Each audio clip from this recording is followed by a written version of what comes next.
Welcome, everyone. Welcome to our Finnovators Breakfast Series, Israel, the Startup Nation, that will be showcasing the fintech ecosystem in Israel, the open innovation platform, and their unique VC industry. A little bit of our fantastic speakers' background. First, we welcome Haviv, head of Citi Accelerator program at Citigroup Tel Aviv. He joined Citi as an R&D group manager 5 years ago with a strong background in fintech, including 5 years of technical leadership at Bloomberg LP and 3 years as a team leader at Pine River Capital Management hedge fund, both in New York. At Citi, Haim was leading the risk domain responsible of the development of high-performance computation service and the mobile domain for Citi Innovation Labs globally. Lyron Wahrmann is CDO and senior advisor at Axell. Lyron brings over 15 years of experience in successfully delivering innovative products to the financial industry with a specific focus on data-centric solutions. Lyron has founded and managed Citigroup Technology Innovation Lab in Israel with 200 engineers, including the creation of Citi's first Fintech Accelerator globally. Manuel Sussholz is co-founder and managing director at Sweetwood Capital. Prior, Manuel served as an executive director at Goldman Sachs International in London within the FICC Fixed Income Commodity and Currency Department from 2001 to 2009. During those years, FICC became the main contributor to Goldman Sachs revenue, representing at some point 40% of the total revenue. On the moderator side, we have our co-host and colleague, Alex Panican, head of partnerships and ecosystem development at Loft. Prior to joining Loft, Alex was marketing and strategies teaching associate at the University of Quebec in Montreal and a serial entrepreneur, creating companies in the space of e-commerce and alike. At Loft, he's been traveling the world, connecting fintech entrepreneurs with the local ecosystem, and has been a master of ceremony interviewing thought leaders from all walks of life. Without further ado, gentlemen, Alex, the screen is yours. Thank you so much, Anthony. Thank you for the kind introduction, the very complete introduction. My advice to you is to go in boxing. I think you'll have some success over there. Already done that. You already done that. That's true. So good morning, everybody. Thank you for being with us for Finnovators Breakfast. For the ones who join us for the first time, the ones who are not, mainly our partners. So this is a series of workshops we run with the Loft partners every 2 months. The idea is to discover new sectors outside the financial industry in order to find new ways of innovating and doing things. So we explore various industries, being space, transport, logistics. The last one was with DuPont on the chemical side. How do they innovate over there? It has been very successful, but with the COVID, I mean, we had to stop the workshops and move online, do some webinars. And if we move online, we say, why not going all around the world then? But where to start? And we chose Israel to start our international Finnovators Breakfast for 3 main reasons. The first one, we've been in a mission in Israel last year, if I'm not wrong, with Luxembourg for Finance, the Ministry of Finance, Ministry of Economy, and everybody was impressed by how dynamic the fintech ecosystem is over there and how much innovation they bring on the table. Therefore, we decided to go on a mission. We should have been in Israel next week. So it's still sunny in Luxembourg, but I would have loved to be in Tel Aviv with the ACA for the insurance industry, but it has been canceled, as you can imagine. And the third reason is our amazing team Luxembourg has over there. So Itai and Yael from our LTI office are with us today, and they will just showcase rapidly what the LTIO can do for you if you want to work with Israel over time. So without further ado, I will just give the mic to Haim. Haim, thank you so much from Citi Accelerator based in Tel Aviv. So Haim, if you can go quickly about the ecosystem over there, what makes Israel the startup nation? Because to be honest, we try to brand Luxembourg as a startup nation. We still have some work to do, but you guys have been named like that for years now. So what makes Israel a startup nation? And then if you can move about the Citi Accelerator, okay? Okay, so everyone can hear me? Yes. Hopefully, I'm getting my screen. So hi, my name is Haim. I'm the head of the Citi Accelerator. Today I'm going to talk with you a little bit about the Israeli fintech ecosystem and how we bring external innovation into Citi using external and internal capabilities. A little bit about my background. I know that I was introduced, but I joined Citi 5 years ago. My background is in fintech. Like you said, I'm coming from Bloomberg and a hedge fund in New York, and mostly in technical roles in Citi and outside of Citi. Actually, I would like to use a little bit my presentation. So I'm sure everyone heard about the book, The Startup Nation. It's not a secret that we have many thousands of active startup companies here in Israel in different sectors, in different domains. In this slide, actually, I took an example of fintech companies across the years. You can see the numbers growing almost more than 3 times from 2012 to 2019. This is only in fintech, what we call the classic fintech, banking, risk, payment, trading, etc. And the reason that this, I think it's kind of like symbiotic relationship. I think this growth in fintech also related to the different multinational corporates that we see here in Israel. Like you already know, I work for Citi. Citi here for 20 years, but only 9 years ago in 2011, we started our innovation lab.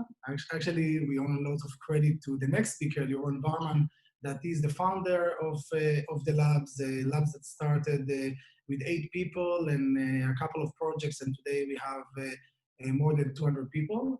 Citi is not the only bank that came to Israel and opened an R&D center, Accelerator program, or other innovation program. We have JP Morgan here that have a very big center, Barclays that had a center here and also Accelerator program. We have other companies in the Insurtech and the payment industry that came here through acquisition or through a build-up of R&D center. For instance, ICE acquired super derivatives here in Israel. And today they have a serious presence here in the ecosystem. And this is basically what attracts, I would say, MNCs to this country, to this ecosystem, the fast pace, the variety of startups, the strong technical capabilities and strong engineers. It actually started in the technical units that we have in the army and the very good engineering schools that we have here in Israel.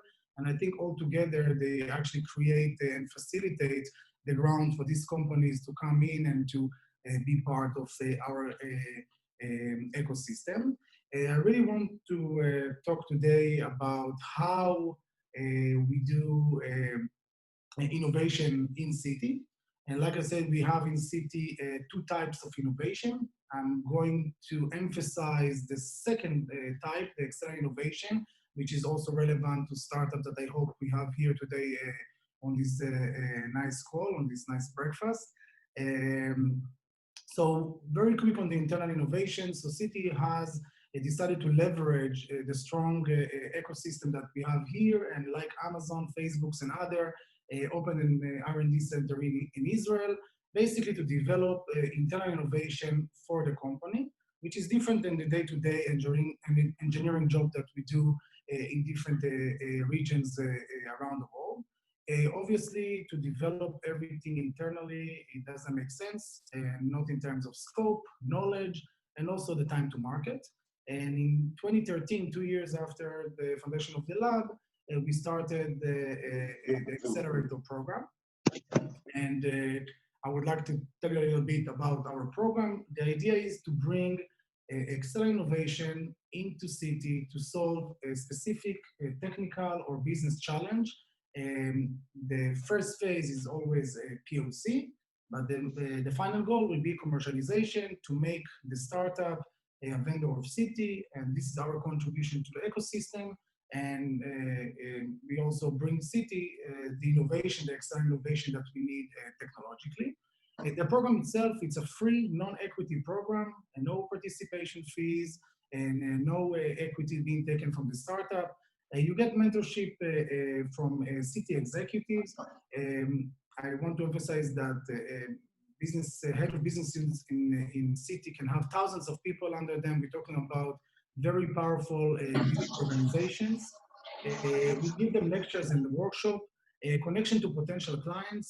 All the things that I'm saying right now also relevant to our clients. Most of the banks in the world are our clients. We have a lot of business clients around the world, and we introduce this external innovation to them as well. And of course, we help the startups with connection to potential investors. If we are not the investors, Citi Ventures, we definitely help the startups to find funds in other VCs, utilizing our connection.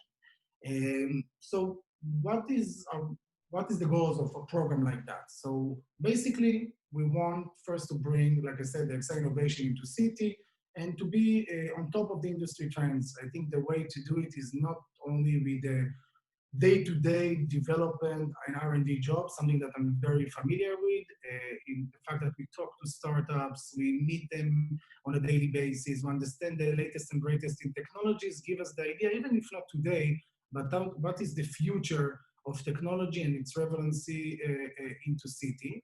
We really try to solve tangible business challenges and problems within Citi. That's the main goal. We work top-down, we work with different business units in Citi, cross-country, cross-business, cross-region, to find problem and to find the right solution for them. We facilitate POC and commercialization for our businesses, like I mentioned before. We help our engineers also to develop a culture of innovation. Remember, these engineers work with the startup, do the integration with the startup, do the implementation with the startup, and they are part of the solution. And of course, we position Citi as a leader in the Israeli tech ecosystem, in Fintech, and also in other areas. A little bit about the numbers. That's, of course, before COVID, we used to have the program in a class, but we had 9 classes up until today with 90 graduates. They raised together more than $900 million. 7 companies were acquired. 1 company was IPO'd. I think these are very impressive numbers for a program, and you see the numbers and the ratio. This is really high numbers. And our focus is almost everything. Citi is such a huge organization, almost like a little country. So of course, Fintech, the classic one, the banking, the trading, the payment, the risk, etc. We put a lot of effort on data analytics, AI, and machine learning capabilities. Like I said, it's a big organization, and we're looking for a marketing and customer experience solution. It can be for our marketing team that's trying to promote their campaigns, or it can be for a call center that we have in Florida that we're trying to improve the agent's productivity and the experience for our clients. And of course, cybersecurity and enterprise IT, where cybersecurity, we leverage. Citi opened the innovation lab in Israel, but they also have a sub-lab in that lab for cyber security only. And we leverage this team and this professional team with their domain managers to make sure that we introduce to Citi the latest and greatest cybersecurity technology, and we implement many of them in the company. So what does it mean to do external innovation end-to-end? How this process looks like? So the first thing that we do is mapping. Okay, everyone is talking about fintech or areas that related to banking, but we're looking at everything. We're looking at construction tech and prop tech and legal tech, and of course the topics that I mentioned earlier. And we're trying to map these areas in terms of technology, but also for specific solution. It can be for an existing solution in Citi or future solution, or a combination of solution. And we're trying to make sure that we really see the big picture for us first, but also for our stakeholders, that to make sure that they understand and they feel comfortable with the solution. The next step is the scouting. I think we're talking to hundreds of startups every quarter. We meet them even before the COVID, so we used to meet them face-to-face personally. Today we do it using Zoom. Even with the COVID, we continue to meet 3 to 5 startups every day to do follow-up and touch bases with them, and to continue to introduce them to our businesses. Then the next step is the startup selection. Before the COVID, we have the process of a local judging panel. We actually invite the industry. We invite VCs, we invite partners, we invite senior management here in Israel and others to come and to be part of the selection process. It's not only me and my colleagues, it's actually we're trying to see how this startup can fit and can be part of the Citi solution. And the next step is actually to go and to take it globally. So we're meeting all these potential mentors, all these managing directors, the head of big business units in Citi, and let them choose the solution that they want for their businesses. Once we selected the startup, the next step is to perform a POC. We define a use case, and we're trying to make sure that we have good KPIs so we can really measure if it's a successful POC and if we want to move forward to commercialization. You can see here that I added this chevron, this dash chevron of investment, just to emphasize, like I said before, it's a free non-equity program, and therefore we don't obligate to invest, and we don't commit to invest, but we have many cases that we are investing in Israeli startups, and that can be part of the program, and that's something that it's also part of our life cycle or our Axell innovation life cycle. A little bit about our alumni. Before we move on, can we just come a little bit back, because I mean you manage your stuff. I mean, everybody, I guess. First, we have a question from Eric. What's the solution you look for live transcript of the speech into subtitle? So that was also one of my questions, but maybe it's not relevant. Maybe you want to share it in the form afterwards, the solution you're using. I'm sorry, the solution for, I couldn't hear. For the transcript, this transcript you've got for. I have, it's actually, all the credit is to Apple here. Okay, good. I think it's something that came built in. I'm an early adopter. They offered this feature. I turned it on and I said, okay, let's see how it works. I hope it's not bothering anyone. No, it's good. It's good. It's different. It's the first time I see that. Now, my question is on the scouting and the startup, because usually what financial actors are doing, they are doing some calls saying, we have this program, please apply. You guys, you scout, or do you just wait for application and the selection process afterwards? So it's a very good question. We do both, right? Like, you know, people are, it's like I said, it's a 7 years program, 9 classes. So people in the ecosystem know about the program. By the way, I have to emphasize, this is a global program. It's not only for Israeli startups. So if we have a solution and it's not in Israel, you can definitely be part of our program, and it can be like any other startup. It's not only for Israeli startup. But to your question, we have lots of applications. Of course, we review all of them. We're looking for mature startups. Actually, I'm looking for... That was my question. How do you select them? So the selection is first by maturity. I really, of course, relevancy, right? Like I'm looking for a solution because my demand comes from my business. I know exactly the challenges that they're looking for. And of course, it should solve a problem or answer a question. The second thing is the stage of the startup, and I will, in general, we're looking for the mature startup that raise money, that have a client, a paying client. If they have a financial client, that's even better because it's actually removed many of the barriers. So that's, I would say, like the general selection, but I'm also looking at other things like a serious entrepreneur, and we have now a new startup that the CEO already founded a startup that we invested in him, and he already was in the program. So we know that it's a very strong team, or we know that it's a team that delivered in the past, or we see that although they're very early, but they have something that it's good enough to start a POC. So that's part of the selection. But like I said before, we give the selection or the final selection to the business, to the stakeholders. They are the people that are trying to solve the problem. They are the people that are trying to do the POC with the startups. I'm facilitating and creating the ecosystem, this mini ecosystem for them. I hope it answered the question. Yeah, very interesting, because yes, so you let your people then help that selection because they will have to handle the POC with the startups. Exactly. Perfect.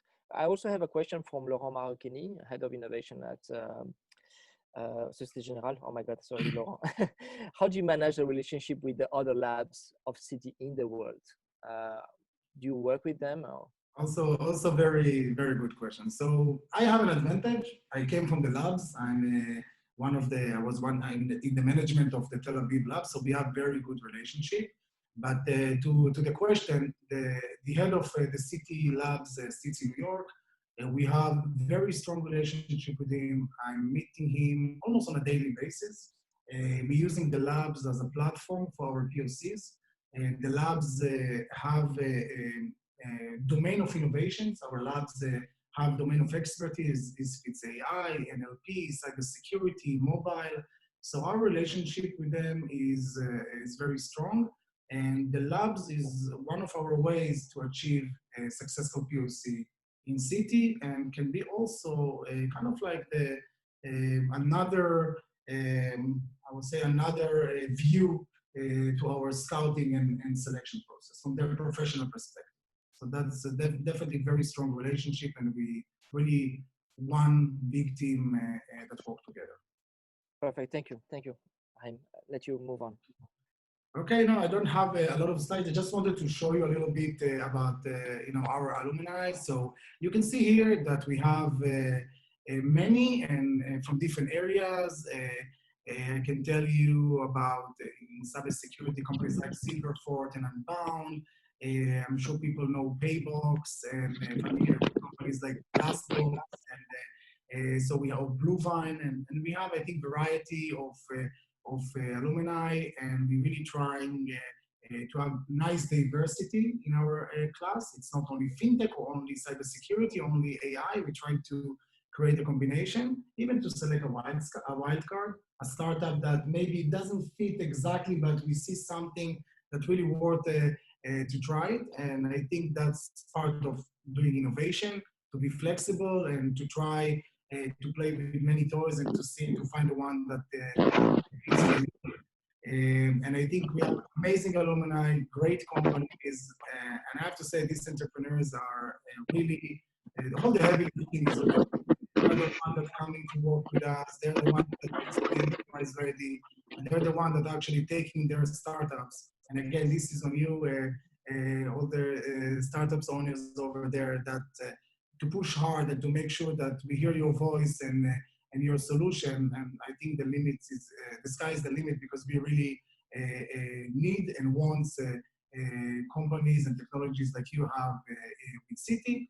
And just the last slide, and I want to emphasize, this is only the Israeli companies that Citi Ventures that we have in our portfolio. Obviously, this is not the complete portfolio of Citi Ventures, but just an example even here about the variety. We can see the cybersecurity area, financial services like Bluevine, the invoice factoring. We have other solutions like ContGuard, that we can actually track. This company can track and give you anomalies on your containers shipping around the world. And of course, the capital market solution that we have. Just a few examples of companies, Israeli companies in our portfolio. Very important to emphasize that.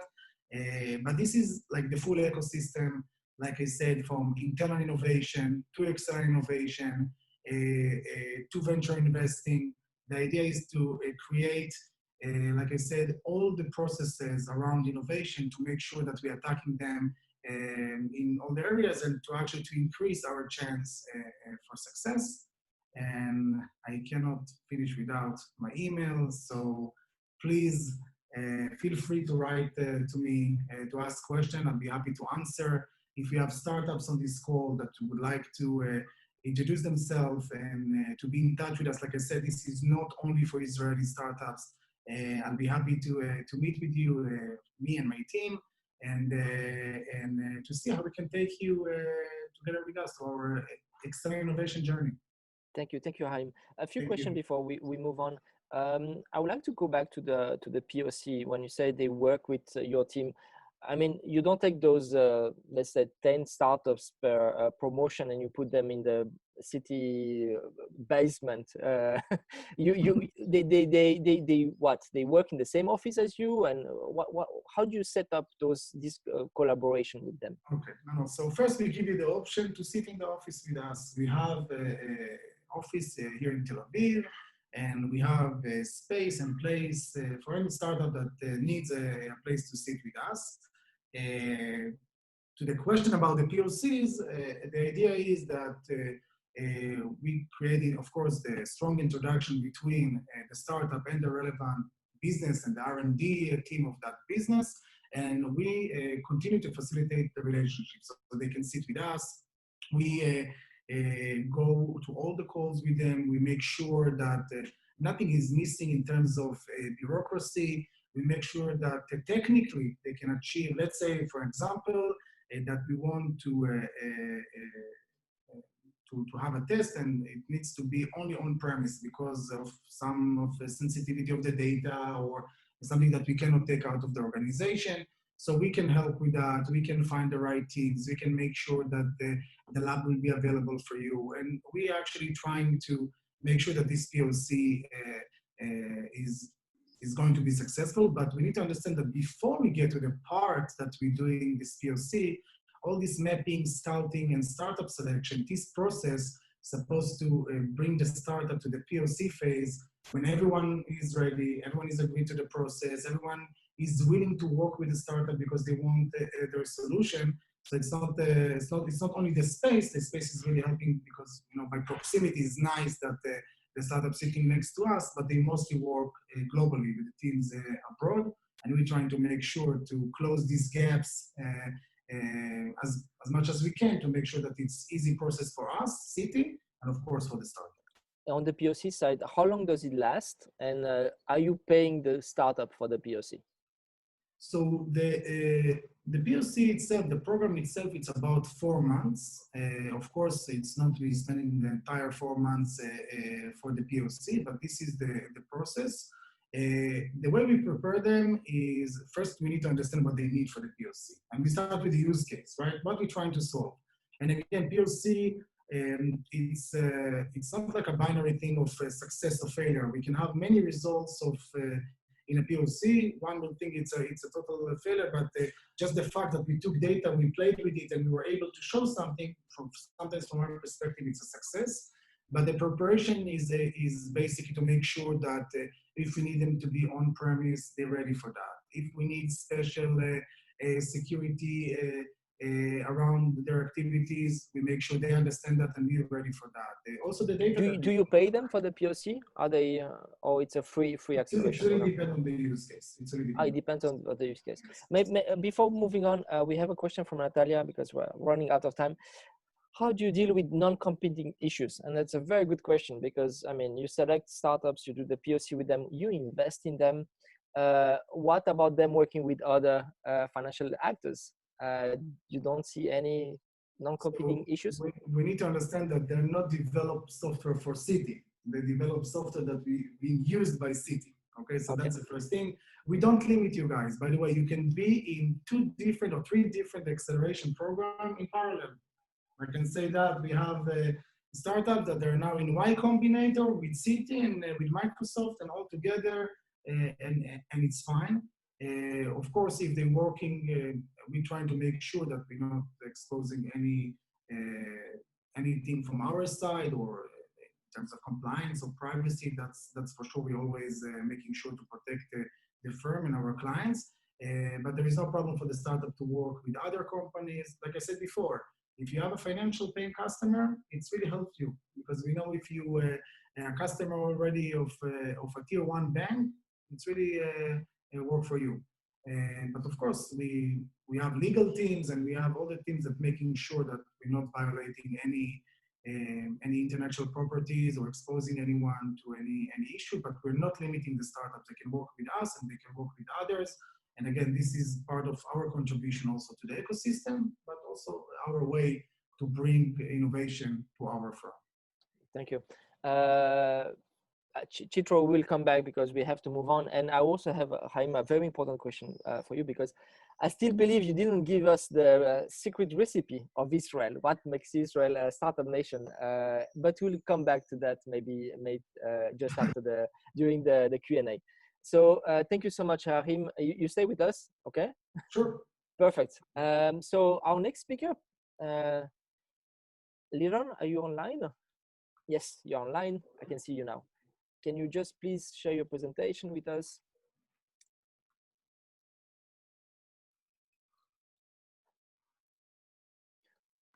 Can you hear me? Yes, loud and clear. Yeah. All right. So it's a pleasure to hear Haim talk about Citi. So hi everyone, my name is Lyron Wahrmann. I am here on behalf of Axell. We are in the business of accelerating digital transformation.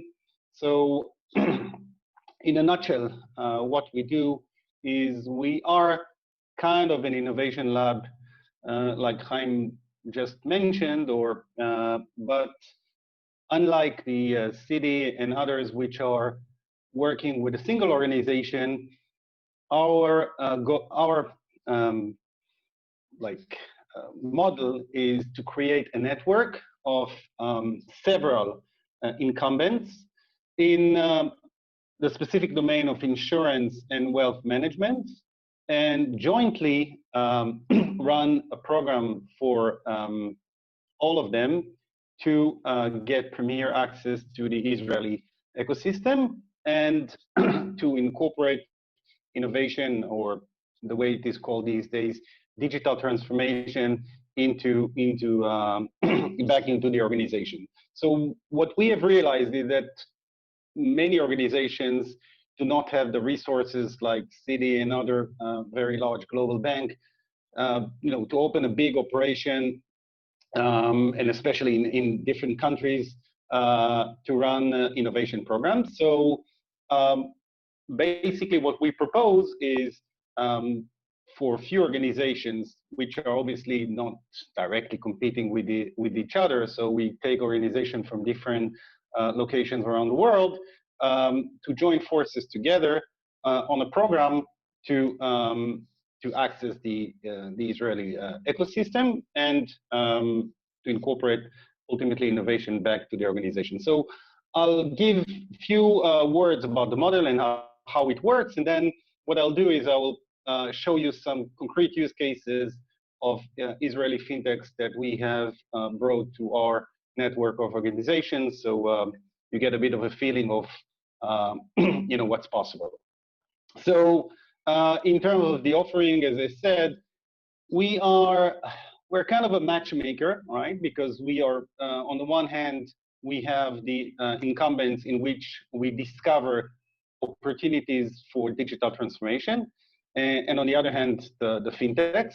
But unlike, it's not like a Tinder type matchmaking. It's more like a deeper program within each one of the incumbents to really understand the most imminent needs, right? The priorities. Then see, in the local Israeli ecosystem, whether we have the right solutions. Sometimes we do not, okay? And then to create the matching and to POC together. So the ultimate goal of the program is to have a POC with the fintech company and the incumbents. And so far we have done about 8 POCs, and I'm happy to say that 7 out of them were continued to be an implementation. So it's a very in-depth relationship between us and the organization we work with. Who we are. So as mentioned before, I was established the Citi Innovation Center. I used to, when I left Citi, I joined a fintech company called SureComp, and drove digital transformation for this company in the space of trade finance. Prior to Citi, I was with a company, Derivative, an Israeli fintech, was sold for $350 million about a few years ago. So I have both the experience of the entrepreneur, of the startups, and also of the large organization. To date, I have my own startup I am running, and in addition, I'm doing the advisory activities and also lecturing in Fintech in a local university called IDC, but also in NYU Stern and in the Jiao Tong University of Shanghai. The founder of Axell and the CEO is Moshe Tamir. Moshe Tamir was deputy CEO of one of the biggest insurance companies in Israel called Migdal. And then Migdal was owned by Generali, which is a larger insurance company, Italian insurance company, and very active in Luxembourg as well. When Generali sold Migdal, Moshe moved with Generali to Italy. He was the head of digital transformation for global head of digital transformation for Generali for about 6 years. And 2 years ago, he came back to Israel with his family and founded Axell. We have our third partner is Daniel Tjotsvich from, he's based out of Munich. He's an entrepreneur. He sold his company. He established a company of 250 people, sold it, and joined us as an innovation expert. So we are a team with significant, I would say, experience in joining in creating the bonds between the startups and the enterprises. What do? With the organizations? So the idea is to really take existing processes and transform them, all right, with a customer-centric approach. Okay, so the world is changing, the customer expectations are changing, process needs to be redefined. This is why we are focusing only on insurance and wealth management, and we believe that we can take, and I'll show in a couple of minutes some examples of how we take an entire process, right? We are identifying a startup which sometimes provide an entire solution. Sometimes we have to combine more than a single startup to deal with all the requirements of the client. And the end solution is a new business for the customer. I will not cover why Israel, because I think it was already covered by Haim and maybe later again. But so I'll spare you that slide.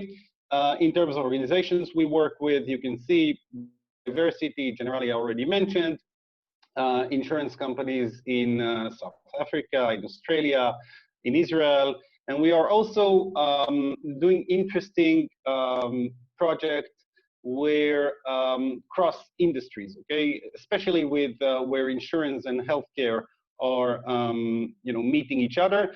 The industry today is becoming more or the solutions are becoming more cross-industry, especially when data is concerned, because there is opportunities to share data between different organizations, different industries, sorry, and we are active in that space as well. Because we thought it would be interesting to see how they do innovation with startups, but also how can the Luxembourg ecosystem invest in startups in Israel? And that's what Manuel is doing. Manuel, are you with us? Hey, Alex, I'm with you guys. How are you all doing? Great. So let me start by sharing my screen. Hang on a sec. Thank you, Anthony. Perfect. So thank you very much, Alex and Anthony, for inviting me to this webinar. The timing of it is quite appropriate. You were saying, Alex, you guys were mentioned to be in Israel, I think beginning of July. Unfortunately, COVID happened, and so this is the next best thing, right? Webinars these days are definitely replacing the physical events. Just a quick intro about myself. I grew up across the border from you guys in Belgium, in the Flemish part of Belgium, in Antwerp. I moved to London at a relatively young age. I spent 8 years in capital markets at Goldman Sachs as a vice president in the fixed income, commodity and currency department. And from there, I relocated to Israel and have been stationed here for 12 last years. My company is called Sweetwood Capital. Sweetwood Ventures is our dedicated venture capital team within Sweetwood Capital, for those folks who speak Luxembourgish in Loft, I don't know if you've seen this word before, but Sweetwood translated to German is basically the name, my last name Sussholz. That's just a little blink to me being employee number one in that group, which in the meantime counts about 10 people. So what I want to speak about today is the investment side of the Israeli startup ecosystem. I think we've heard from Haim and Lyron slightly different angles, more in terms of innovation and also verticals like Fintech and Insurtech. What I want to spend the next few minutes with you guys is how to best allocate capital to this very growing and successful ecosystem, which is Israeli venture capital. So a couple of things first. So in terms of Sweetwood Ventures, what we do, we have a base in Luxembourg as well. We're a fund of VC funds, meaning that we team up with Israel's leading venture capital funds to access the most promising Israeli startups. Our fund is incorporated in Luxembourg. Most of our limited partners are in Luxembourg and in Belgium, and we are basically already investing from the first vintage in 2018. Our team is basically based in Tel Aviv. This slide basically shows the dedicated investment team of Sweetwood Ventures. I think what are the key points of my presentation? Number one, the Israeli VC ecosystem is in my eyes probably the most sophisticated and most evolved ecosystem after Silicon Valley. Okay, so from pre-seed to seed to growth stage, late stage, private equity, all the way to the IPO, you have a lot of financing available, very competitive ecosystem, and I think investors have had tremendous returns. I think it's been estimated that over the past 10 years.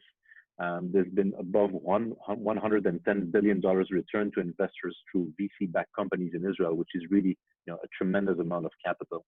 Now, the story has still been quite unequal. Based on our data, the best returns in VC have been concentrated only with a handful of investors, and our strategy is focused on that in particular. It is to access the best deals through partnerships with the best VCs and then co-invest with them selectively in some of the best growth stage startups in the Israeli ecosystem. So in order to be successfully investing in this ecosystem, which is very sophisticated and very, very much an insider's market, I believe that you need to have the right access, sufficient diversification, and of course the right local partner. So on this slide that you can see right now, just a few stats.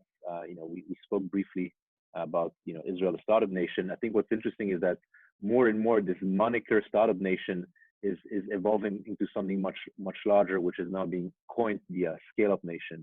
I think this slide would have been, or this name, startup nation, which has been relevant for the past 10, 15 years. But going forward, I think we're very much evolving to a much broader amount of startups, which are staying longer for staying private for longer, and also driving late-stage financing rounds at a very high level. So in terms of Israel, in what it represents, obviously it's a very small country. So every statistic that you will see per capita will always look particularly favorable, but also on an absolute basis. Okay, absolute numbers are very, very flattering. If you look at the amount of exits which Israel has realized for the past 10 years, it's pretty much ranked second after the US. If you look at the number of technology exits last year, we were closing into $25 billion of technology exits just in 2019. In terms of fundraising for startups, very impressive numbers as well. $8.5 billion raised only in 2019. Okay, that's more than France and Germany combined. That's more than the UK ecosystem. So all in all, very strong numbers. In terms of the trends that we've been seeing in the Israeli tech industry, there's been a very substantial increase in late-stage financing. Okay, that's basically jumped from $3.5 billion in 2018 to over $5.2 billion in 2019, and this is pretty much a 50% increase after a somewhat more stagnating period in the past 3 years. So we're seeing this new phenomenon now of the mega rounds. So these are rounds of financing of $100 million or greater. These type of rounds. I'm sorry to interrupt you. I mean, I'm not sure we are on the right slides. You just tell Anthony if we are on the right side, because we are still on the slide of venture capital landscape. Sure. This is a good transition into this slide anyway. So, okay. So in terms of the late stage and these mega rounds, they're really driven by some of the best and most well-known VCs overseas, okay, both in US and Europe. I think a good example and closer to your base, Alex and Anthony, is Mangrove Capital Partners, very well-known European and Luxembourg-based VC fund. They're basically driving some of their best value drivers in their portfolio from Israeli investments. So Wix.com, which is the well-known site conception startup, not so much of a startup anymore, but Mangrove is estimated to be sitting on over $600 million worth of profit just from that single Israeli position. Most of that profit has already been realized following the listing, but that's just one very good example of a top-tier VC, European VC, which is very active on the Israeli landscape. Aside from that, you have a lot of the US VCs, which are either working through dedicated teams here on the ground or investing out of the US. They're also very actively driving these late-stage rounds. Battery Ventures, Bessemer are two of the most active US VCs around the Israeli ecosystem. I think their presence is a testimonial to how evolved this ecosystem and how performing this ecosystem has been. In the mega rounds, we have obviously also Insurtech and Fintech companies. I think the Insurtech companies which are standing out, which are Israeli success stories, are clearly Lemonade and Next Insurance. Lemonade has filed for an IPO recently, and it's yet to be seen if that will be a success.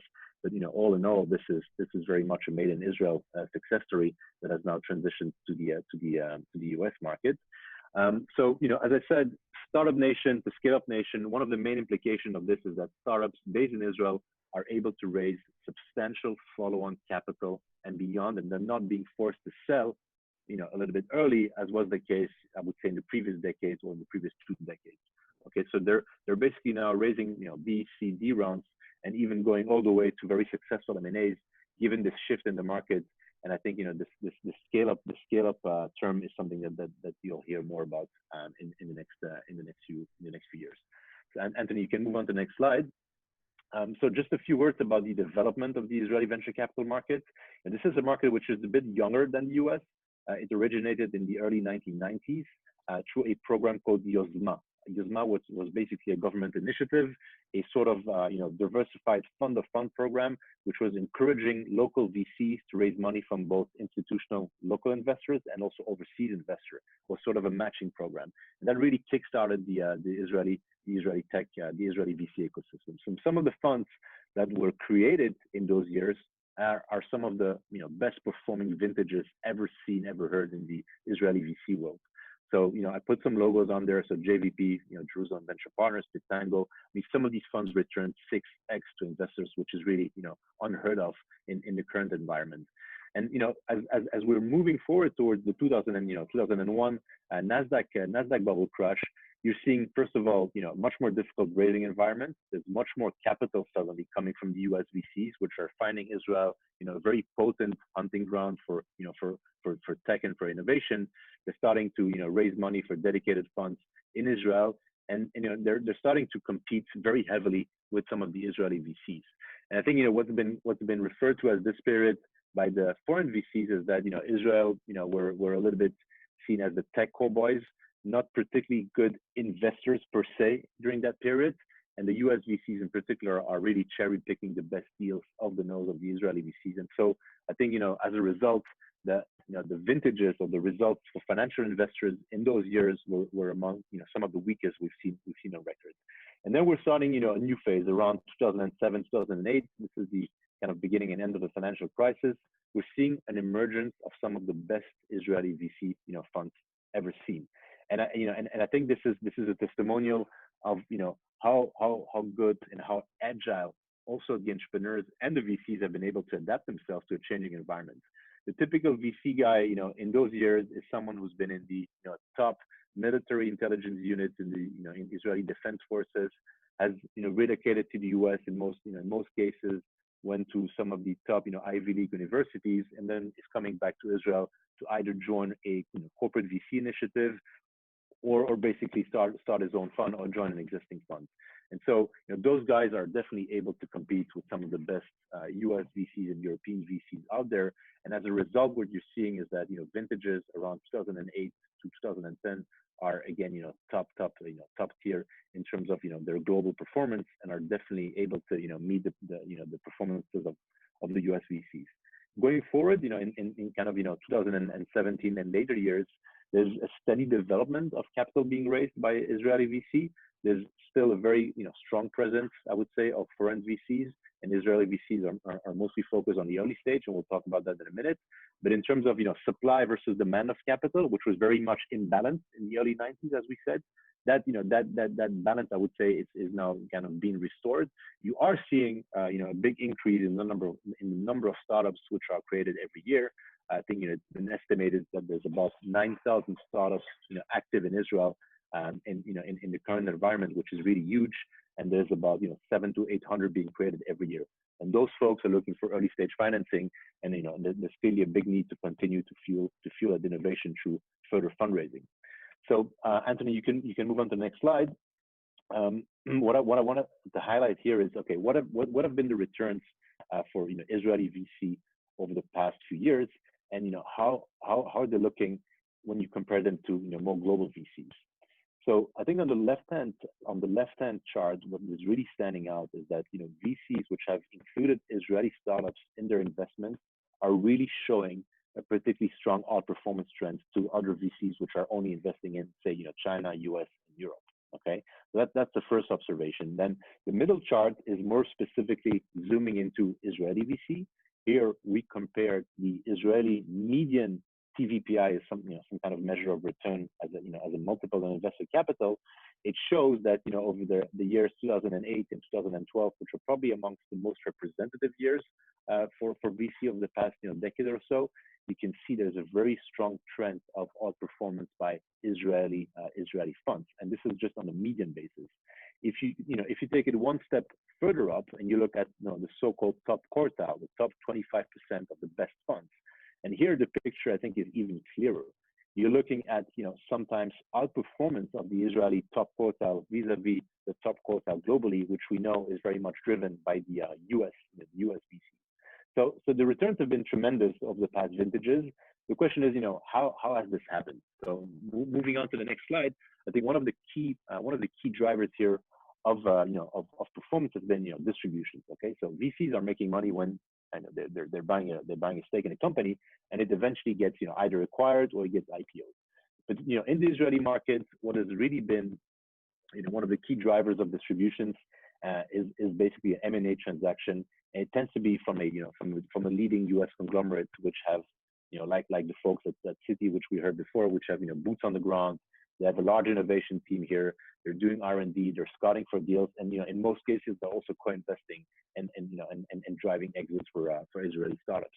So the exit environment has evolved tremendously. On that chart you can see exits in early 08, 09 were about 2-3 billion per year. Last year, as I said, we were closer to 20 billion. So the value creation has been immense here for VC-backed companies for Israeli VC-backed companies, and we very much feel that this is only the beginning of a much larger trend. If you look at fundraising also on the startup side, as was mentioned earlier, $8.5 billion raised just in 2019, very impressive numbers. 2020, despite COVID, is still looking quite promising.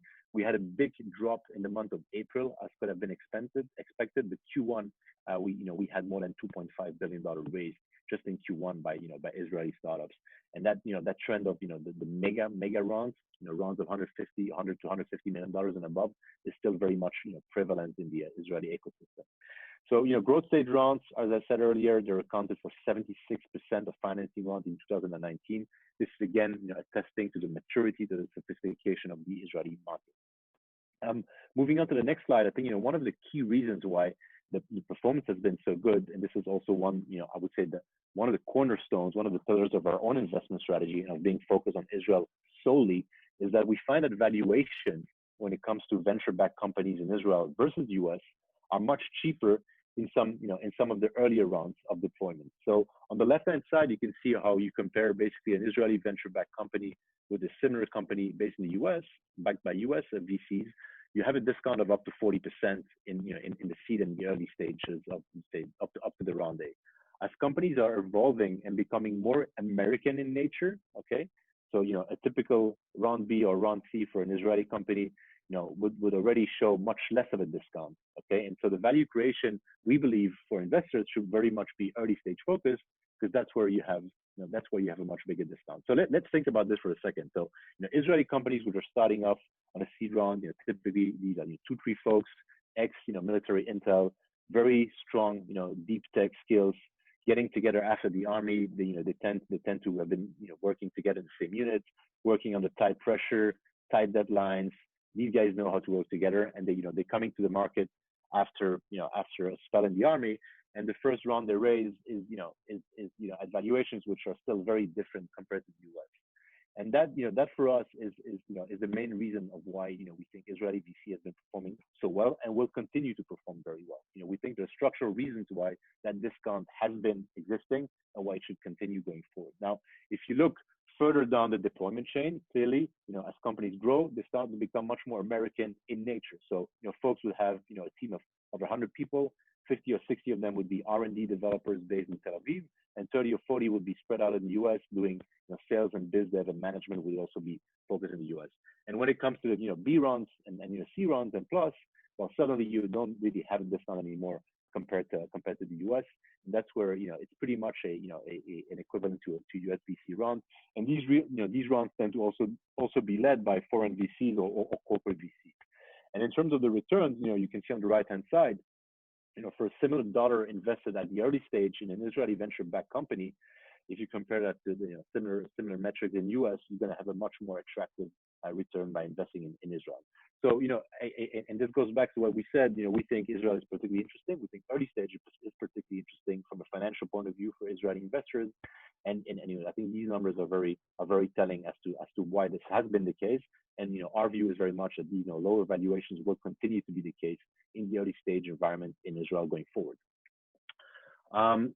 So just moving on to the next slide here. So as I said, we think about value generation at the early stage. I think one of the key stats that we were looking to provide to the ecosystem the last few weeks is, okay, what is the dry powder? What is the dry powder of Israeli VC funds, given that we're now going into a much more difficult fundraising environment given the COVID situation. So Israel, as I said, is a little bit of an island. Okay, one of the things the government did very early on was to close the Ben Gurion International Airport, and so basically we haven't had really any international travel for the past 4 months. This is clearly also creating a lot of strain on the ecosystem. Folks in Israel are used to be on a plane. Startups, entrepreneurs, these guys are traveling multiple times a year. Their go-to-market is typically the US. So, they jump on a plane, they land in New York, they land in LA, they land in Silicon Valley. They immediately know a lot of Israelis who are based there, and they start opening doors and creating traction, product market fit in those go-to-markets. Now that, those channels and those airways are closed, it's going to be a bit more difficult.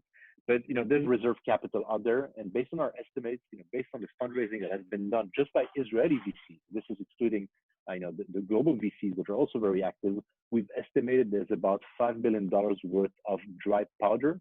Dry powder means unallocated funds which have been raised in previous vintages, which can be destined to which can be channeled to investment in startups, both early stage and late stage. So I think the Israeli VC ecosystem is in a very good shape as opposed to perhaps other ecosystems going into this more difficult time.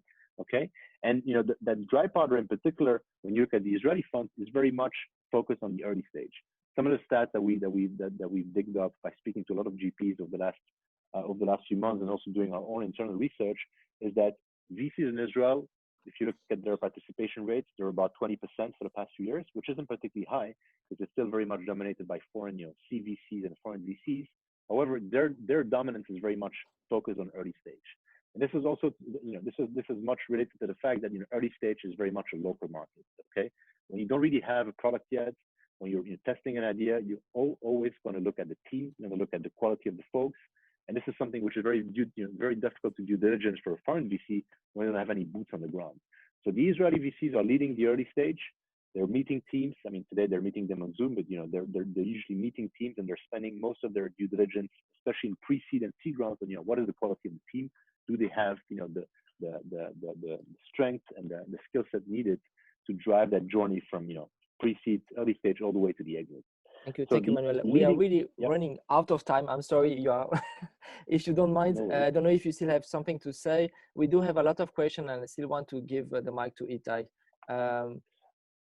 I would say something here. I mean, there was a very interesting question which was raised in the chat box by Sebastian. Yeah, we can give the mic to Sebastian in the Q&A time, if you don't mind. Yeah, sure. Thank you, Manuel. So very, very interesting. And we'll also want to ask you afterwards, how can we access this market? And I guess it's getting in contact with you. Perfect. Before we move to the Q&A, and I also have like a 20 question to ask, I just want to give the mic to Itai for a few minutes to explain what the LTIO office is doing in Israel, in Tel Aviv, for the Luxembourg ecosystem, and how you guys can help us access this market. Itai, please, the mic is yours. Thank you, Alex. The Luxembourg Trade and Investment Office in Tel Aviv exists already 10 years. Basically, we are the local representative of the government of Luxembourg, the Ministry of Economy of Luxembourg in Israel. We work as a focal point between Israel economy and Luxembourg economy, not only on the high-tech aspects, but a lot within the high-tech. My background is also a high-tech venture capital and so on. But we help investors and business people from Luxembourg to do business in Israel and vice versa. We help Israeli companies to use Luxembourg as a hub, either be it for business development, for marketing and sales, or sometimes even for R&D. And that is very applicable to what we're talking about, to fintech. Luxembourg is well known and very strong in everything that has to do with fintech technology, insurance-related technology, banking, funds, and as such, it could be a very good beta site for fintech companies, Israeli fintech companies, which is actually a huge advantage for some of them in comparison to what we have in Israel in terms of fintech institutions. So the matching between the magnitude and the innovation of the Israeli fintech industry on one hand, and the magnitude of the Luxembourg financial industry on the other hand, is really a rare one and should be taken advantage of. We did a roadshow for Israeli fintech companies in 12-16, very successful one in Luxembourg.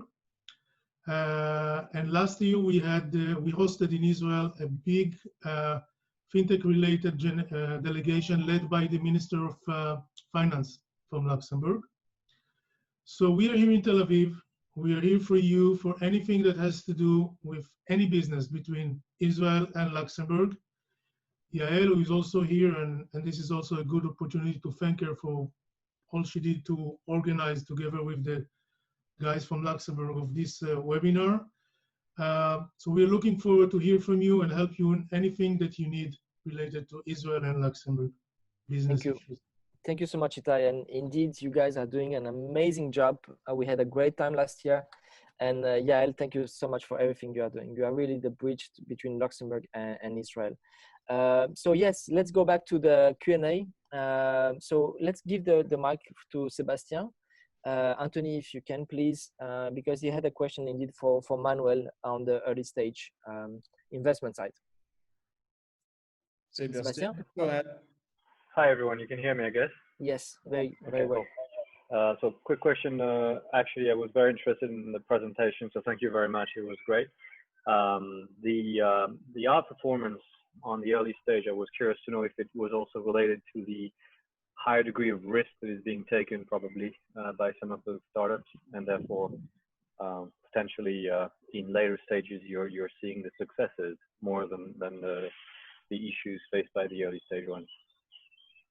Thank you, Sebastian, for raising this question. So there is inherent higher risk at the early stage, simply because the traditional go-to market for Israeli startups is going to be most of all the US, and then to a lesser extent Europe and Asia.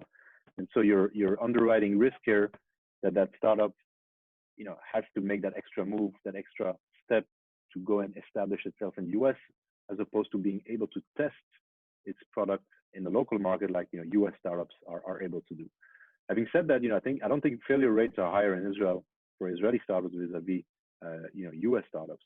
So there's the go-to-market risk. There's also what you can attribute to geopolitical risk, us being based in the Middle East. But I think over time this risk premium has really eroded. Okay, and in terms of funding and follow-on capital available, well, I think nowadays we talked about the scale of nation. There's so much follow-on capital available here that any successful startup will find follow-on capital in the local market as well as it could find in the global market. So I would rather say that the discounted valuation, if anything, is most attributable, okay, to the supply-demand imbalance of capital at the early stages, where we in particular know that most of the funding from overseas and from the big investors and corporate VCs and also foreign VCs are focused, Series B and upwards.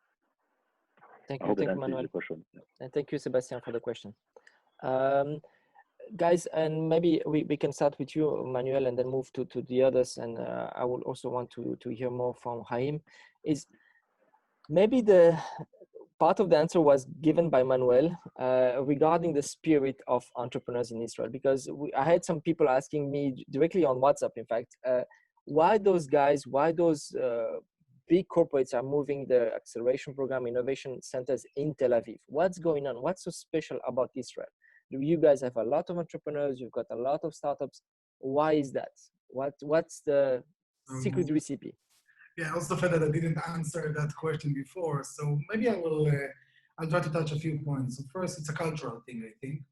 Something that started when we were kids. And I think our parents encouraged us to develop these entrepreneurial soft skills. I think Manuel also mentioned the military service. People go there, and again, it's not like that we are fans of the military, but the fact that we go to school. I started the school when I was 23, much more mature. Was commanding people, saw something in life, and then like your perspective, your business perspective, even when you go to the academy, is a little different. I think the concept of, I will call it, of course, in a good way, the Israeli chutzpah.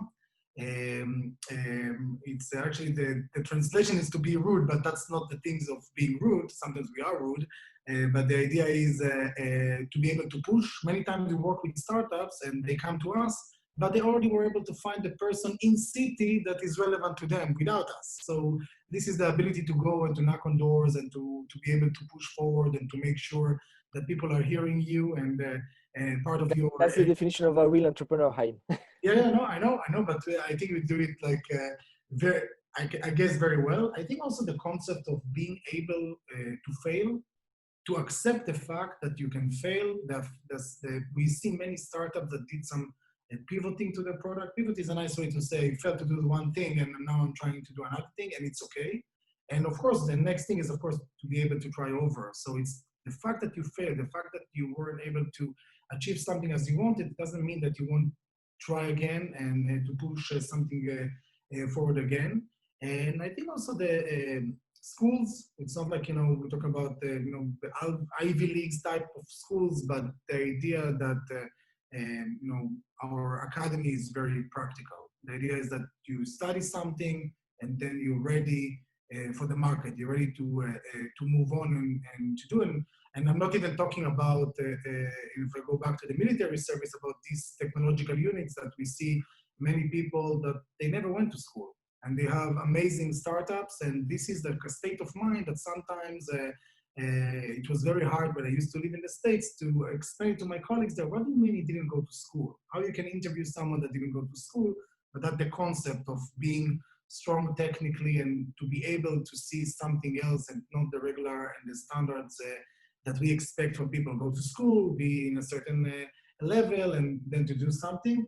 And of course, I think it's the out-of-the-box thinking, also something that we won't always go to the trivial solution. I remember when I work in America, one of my colleagues, I told him, you need to think outside of the box. That was my comment to him, and he told me, why? That's the shape of the box. And then I realized that he's not wrong, but this is like the state of mind of thinking differently and pushing forward. But I think is they're willing to take risk, and also they're willing to understand that even if you fail, it's okay to try again and to continue with your startups, with your idea, with your agenda, etc.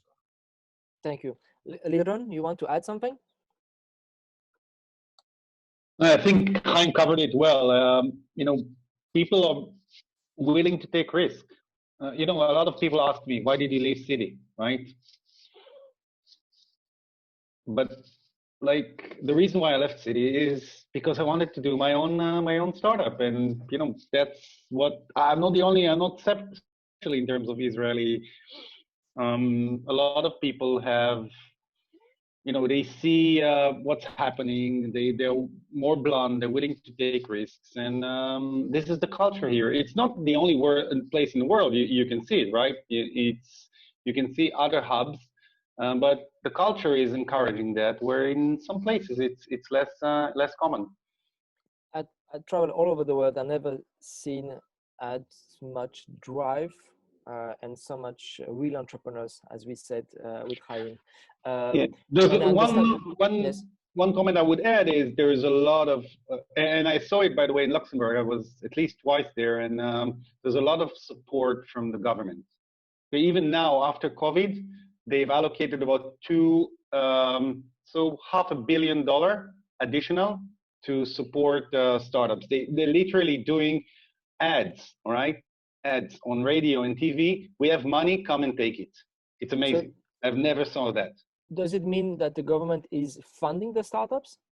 No, it's a program, all right? You have to, they are funding innovation. They're not funding startups. So ultimately the startup gets the money, but if you can prove that you're doing something innovative, something new, and they will give you money, no equity, royalties if you succeed ultimately. And a lot of startups use that money because it's a non-dilutive money, and it's big amounts. So now that they came with this $500 million, it's crazy. No, that's also something I've noticed, because you guys go to the military. As I said, it's not about if you are okay or not with that, but it's a great school. You learn a lot on the technical side, but also on the leadership side. And when you move out from the military, you have two choices: either you find a job or you create a company. And many people go into the entrepreneurship, let's say, industry because they got some money from the government, if I understood correctly. Haim, maybe you want to add something. Oh, Manuel, go ahead.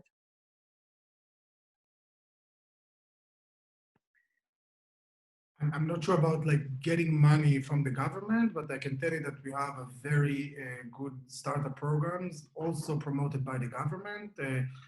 We have startups that work and can get money from the chief scientist of Israel according to different conditions. But yes, the government can be one of the ways to raise money. Of course, you being the chief scientist officers, they're part of your domain, but this is something that we indeed can see in Israel.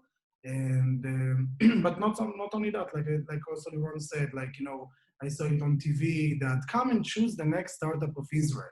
Okay, this is something that you can go to a website. It's part of a program. You see, different technology and startups in agriculture and in other areas. But this is something that you see on TV. A kid can go now to the internet, to go to the website, and to be part of this selection and to see something unique that something else is doing. And I think that's part of it. That's a part of the culture. It's a part of the, kids want to be entrepreneurs because they are the rock stars of Israel, if I understood correctly. In other parts of the world, they want to maybe work for the government, or I don't know. But just like in the US, this is the spirit. I just want to ask one question to all the participants, and Itai, please join us with all. So let's start with you, Manuel. What makes Israel unique? And final words. And then we move to Lyron, Haim, and then we finish with Itai. Go ahead, Manuel. Right. I think one of the words which best summarizes this attitude is it's a word from ancient Hebrew called Yiddish. It's called chutzpah. It's difficult to translate into French or into English. I would say it's incredible guts, and that basically I think very much characterizes the Israeli entrepreneurial spirit is, the ability to dare, the huge also amount of agility, being able to move from technology cycles. Israeli startups were very strong in the early 90s on telecom tech. They went to the internet, then they moved to the cloud. And I think that they're very early to catch on these waves, and that is basically the result of cultural, I would say cultural, social, and also, as we said, army and geopolitical situation. So that would be my 2 cents on the success of the startup nation. Thank you so much, Manuel, and we'll share your email address for people to learn more about your fund. Lyron? Yeah, I think the another element that we didn't mention so far is the local networking. So it's a small place. Everybody knows everybody. I literally get, I wouldn't say on a daily basis, but certainly a few times per week requests from entrepreneurs to come and consult and ask questions and get connections and so on. And we're doing it like very easy. So in a way, by the way, Luxembourg remind Israel, okay, it's a small place, everybody knows everybody, and people are very happy to help, okay? So I don't know, it's, we're a small country surrounded, blah, blah, blah, and people are happy to help each other, and it's, especially when you're an entrepreneur, you don't always know what to do and so on. It's very helpful. Yeah, thank you. I agree with you, and that's what makes us quite similar, in fact. Haim? Yeah, I agree with Manuel, and of course with Lyron. Like Steve Jobs said, stay hungry, stay foolish, continue to dream, try to move forward your agenda, your startups, use an organization like ours and others to raise money and to promote your great technology, and stay in touch, be part of this network, be part of this effort, and we'll try to help you. Thank you so much. Final words, Itai?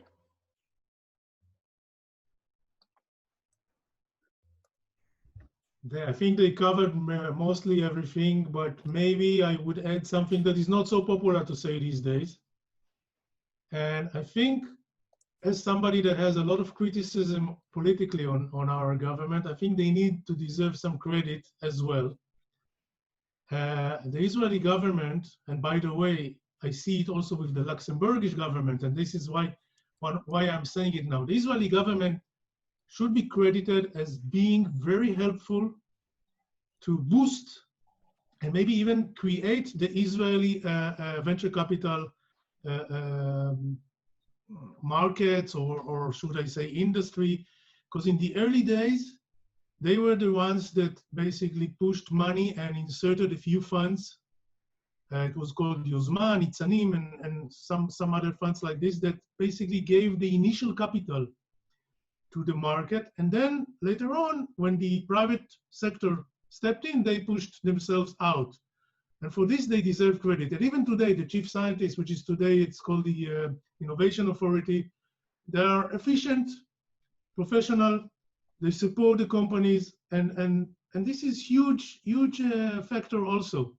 And this is something, but when I started the job in Luxembourg 10 years ago, Jean-Luc Requet, who was the Minister of Economy at the time, and that was his vision, he said to me, we want to learn from you. We want to learn how to create something similar in Luxembourg. And he said, okay, I don't think that Luxembourg is going to be Silicon Valley, but I want to make Luxembourg a player in the European high-tech vicinity.